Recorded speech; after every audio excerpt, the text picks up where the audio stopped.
STEM stands for science, technology, engineering, and mathematics. But, and it's true, you'll learn a lot of the subject-specific material.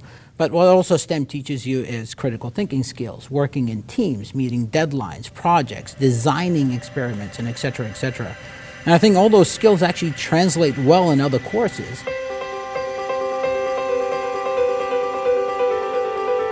This division is responsible for about 25% of all the full-time equivalent students that are taught here on campus. In our biology program, we actually teach quite a variety of students. I teach both geology and earth science, and that course is typically for students that are pre-service K-6 teachers. We contribute to just about every program in some way, shape, or form, either as providing a general education course to allied health students, nursing, respiratory tech, and etc., which are taking our courses as a prerequisite in order to move on into the nursing program and so on. And of course we serve bio majors. That would then allow students to transfer or prep themselves well for becoming school teachers, and that could be not just the sciences, it could include mathematics.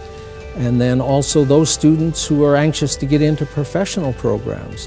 In the higher level math classes, a lot of the students are planning to be engineers. We also have a lot of students who are pursuing careers in education that want to be math teachers that go on to pursue a degree in math and a math credential. Pre-med, pre-dentistry, ophthalmology, physical therapy, pharmacology, they all go into these science courses that we provide. There are 113 community colleges in the state of California. There's only about 5 that have a fully contained and fully developed engineering transfer curriculum to any of the CSU or UC campuses.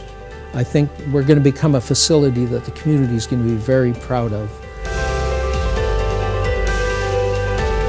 Time that we are in now, universities, the cost of tuition is going up, and the number of students, it's harder to get into some of these schools, and the schools have these huge enrollments, and we see a lot more students taking the option to be here at AVC, take their 2 or 3 years here, and move on. And it's a nice low-cost option. The education you get is a lot more personal. Here, again, with that 48-person cap or 72-person cap on many classes, I know the names of every single one of my students, and it's pretty easy to take the time to try to get to know every student and help them reach their goals. AVC is unique in that it provides a lot of opportunities, and we have some great programs out there like the Transfer Alliance programs, what we call the TAPS. We have the Learning Center, which offers tutoring for students at all levels. We have faculty who are engaged in undergraduate research. And that's catching on more, and we've seen our classes really grow because people are starting to utilize all these resources we have here. A lot of the local engineers around here are working on cutting edge technology. Brand new things, one-off pieces, really, really amazing stuff. In many cases, our students are exposed to laboratories, exposed to interactions with local industry who are eventually going to be their employers.